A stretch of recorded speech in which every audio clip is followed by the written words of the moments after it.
Now that we're in week 10, I need to stress the importance of production right this second, because we only have weeks 10, 11, 12, 13, 14 until we get to the fantasy playoffs. So if you still have to go through your bye, you're going to miss 20% of the remaining regular season games. So keep that in mind as we go through all these wide receiver rankings, which I'll give you 50 of them.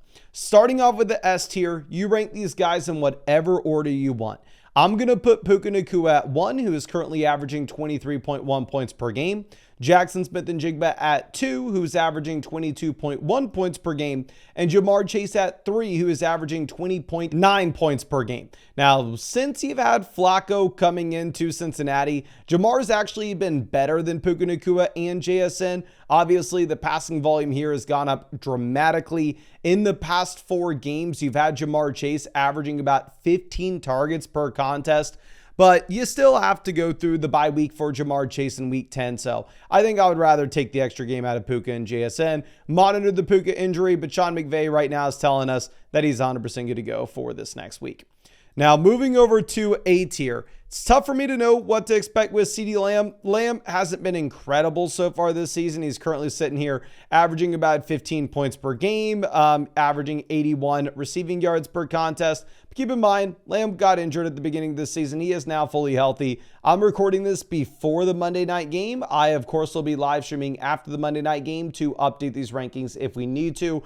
Right now, the expectations for this game, at least on Underdog Fantasy, they currently have CeeDee Lamb higher, lower 83.5 receiving yards, and they have CeeDee Lamb higher, lower 15.45 fantasy points.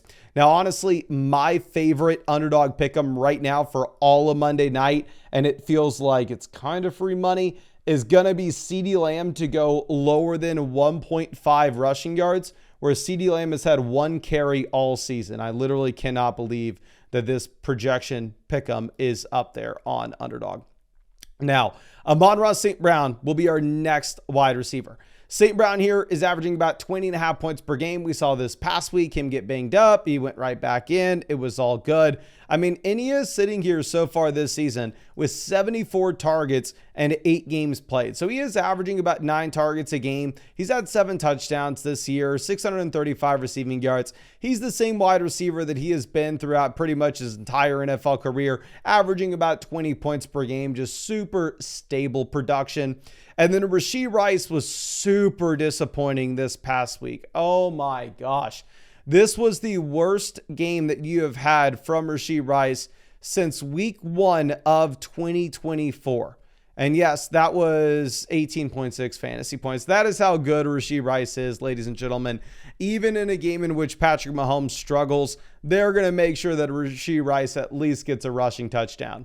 Now, Drake London will be our next wide receiver. I had to play against Drake London this week. It absolutely sucked. He had the hat trick. He went absolutely nuclear. With London, remove week 8. Obviously, he got injured. But in weeks 4, 6, 7, 9, which are the last games he's played, he has scored 25, 32, 8, and 39 fantasy points.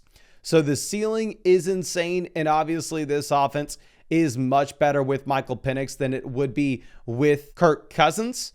Now, our next wide receiver is going to be Justin Jefferson. You have McCarthy coming in, and Jefferson gives you 16.5 points. He has 9 targets, 6 receptions. Kind of saves the day with a receiving touchdown, but in reality here, I think just based off of talent and talent alone profile, you have to rank Justin Jefferson as a top 10 wide receiver in fantasy given the target volume. And then Egbuka will be our next wide receiver at 9. I had him lower in these rankings before the Mike Evans injury, but now that Mike Evans is out for the rest of the season and we don't know the exact status that we have with a player like Chris Godwin, I think you do have to put Egbuka as a top 10 option. Then leading off C tier, we are going to have Davante Adams. Davante Adams continues to score touchdowns at a crazy rate. He scores 2 touchdowns this past week.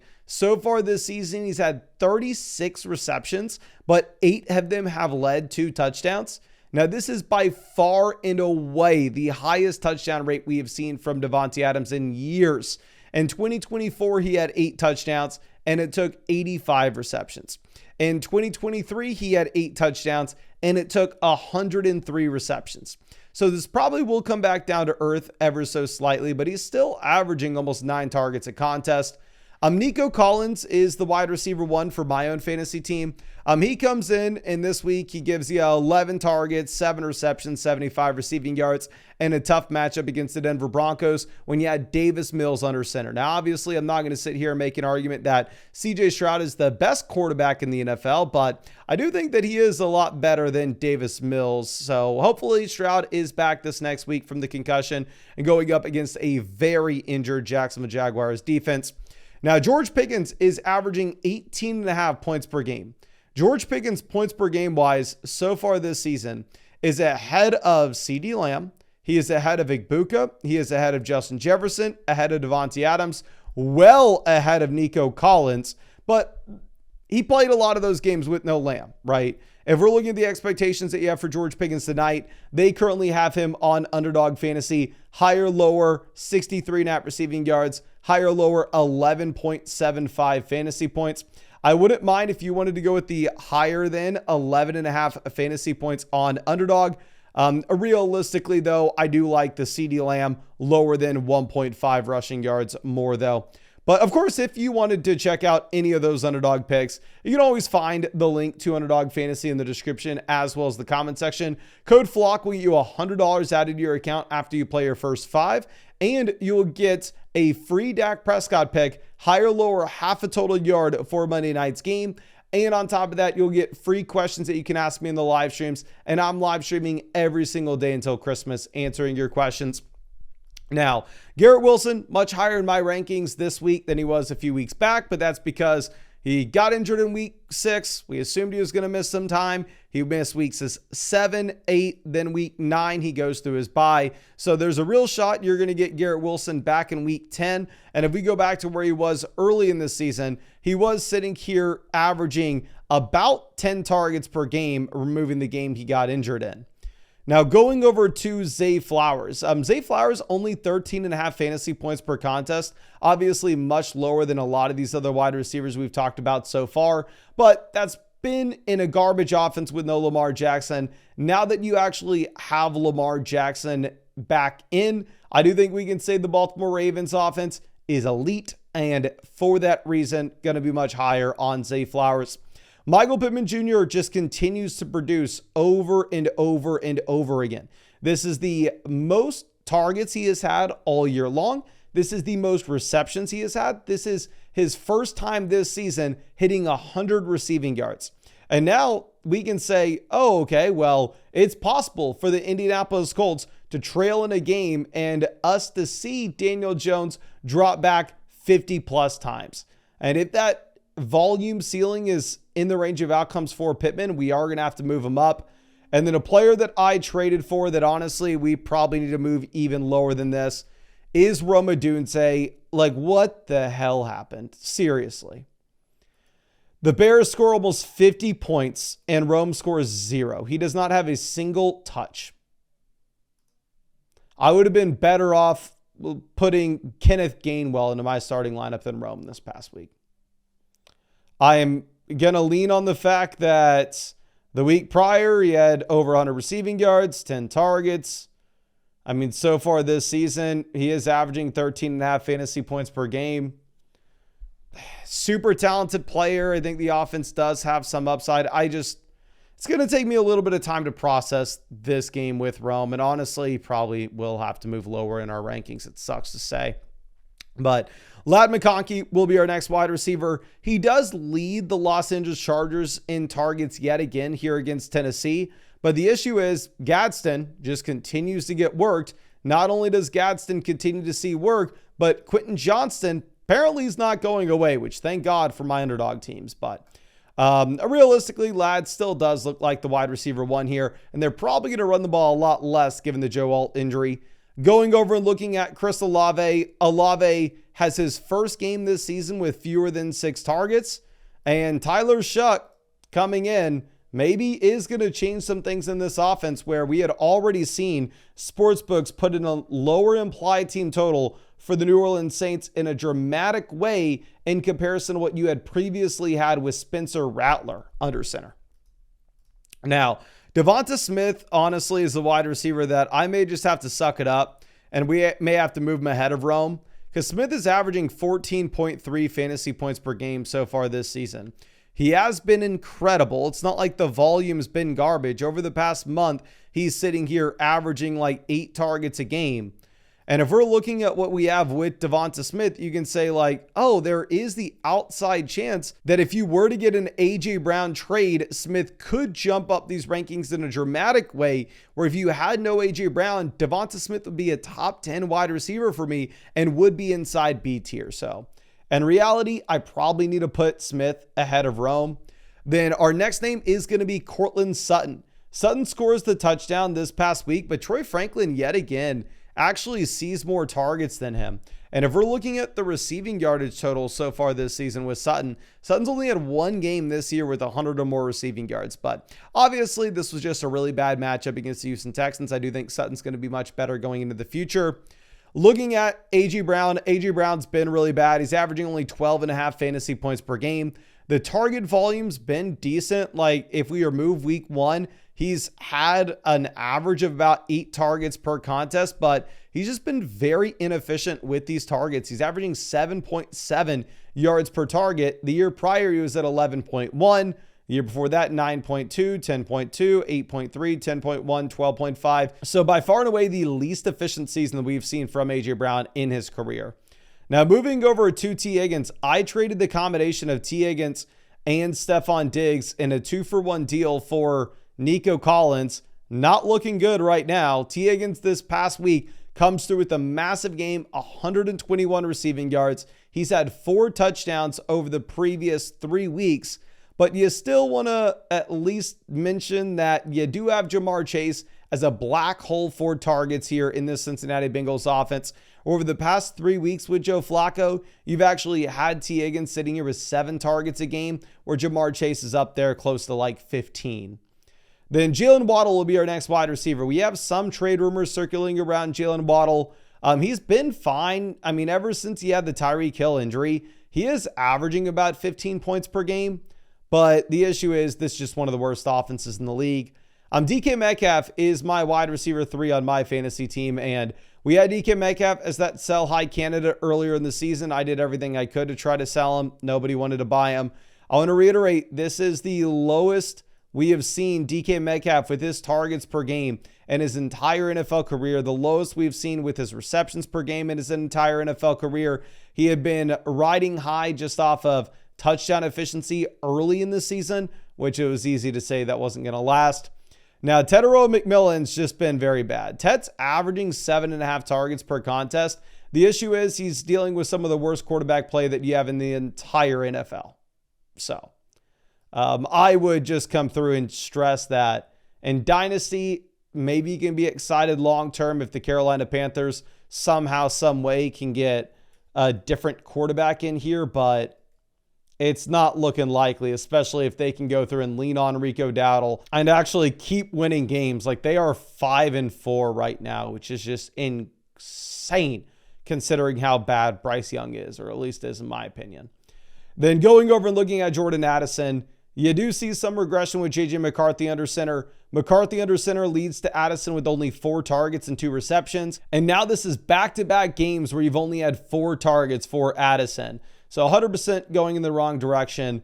Marvin Harrison Jr. is worse so far this season than he was his rookie year, averaging only 5.7 targets per game compared to 6.8 his rookie season, averaging 3.4 receptions per game in comparison to 3.6 his rookie season. Obviously, tonight's game, he will be exciting going up against the Dallas Cowboys given the matchup. But even with the best matchup you could possibly ask for, he's still only higher, lower, 58.5 receiving yards, higher, lower, 10.5 fantasy points on Underdog. Now, moving over to F tier, we are going to have Stephon Diggs. Kayshon Boutte gets banged up. If he is set to miss a considerable amount of time, I would say we're going to go ahead and we are going to move Stephon Diggs probably up a tier in these ranks. But Diggs, the target volume hasn't been consistent. He's averaging only 5.9 targets per game so far this season. Then Romeo Doubs will be our next wide receiver. Romeo Doubs is going to take a massive leap forward in these rankings for us. One, he comes through this week. He has his first game this season with 10 targets. His first game this season was 7 receptions, first game this season with 91 receiving yards. But also, almost more importantly, you have the Tucker Kraft injury combined with the Jaden Reed injury, leading to the fact that this team doesn't have many players they can throw the ball to. So I think Dobbs and his target share will be here to stay. Now, Deebo Samuel will be our next wide receiver. It looks like Washington's season's probably over. Deebo's averaging 13.5 fantasy points per game. You have Terry McLaurin injured, so Deebo Samuel is the de facto number one weapon here for the Commanders, but he hasn't scored double-digit fantasy points since week 5. I'm going to assume, based off what I just saw on the TV, that Jaden Daniels is out for the season. And yeah, I mean, I'm making these rankings under the assumption we don't get Terry McLaurin for quite some time, which I think Deebo will still be startable just because he'll be the only name, even if it's with Marcus Mariota, just not exciting. Keenan Allen, 100% trending in the wrong direction.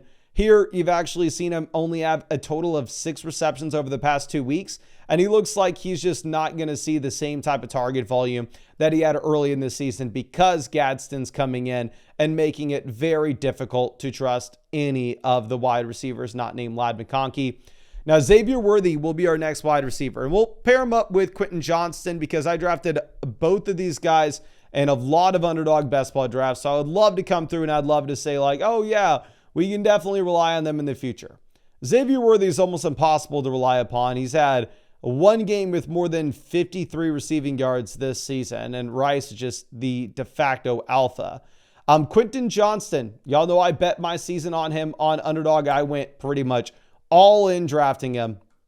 And if we're looking at what he is turning into, it's a touchdown or bust wide receiver. He's had 6 receiving touchdowns off of 32 receptions so far this season. And the target volume is just significantly lower now that you have Gadsden. Again, Gadsden really impacts the wide receivers here in Los Angeles. Now, Khalil Shakir will be our next wide receiver. With Shakir, you do see him fall back down to earth just slightly this past week against Kansas City Chiefs in comparison to what he did against Carolina. But you just kind of understand who Shakir is at this point. He's going to be a wide receiver that has 6 to 7 targets per game from Josh Allen.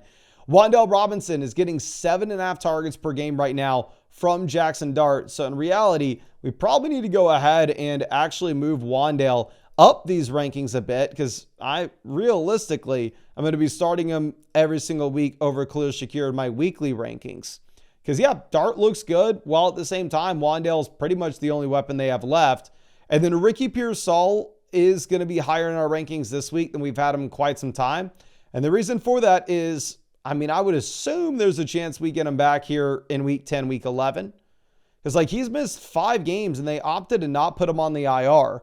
Now, I can't go crazy ranking him extremely high just because you don't have any updates here with practice reports. Realistically, I don't know if he has practiced since he got injured.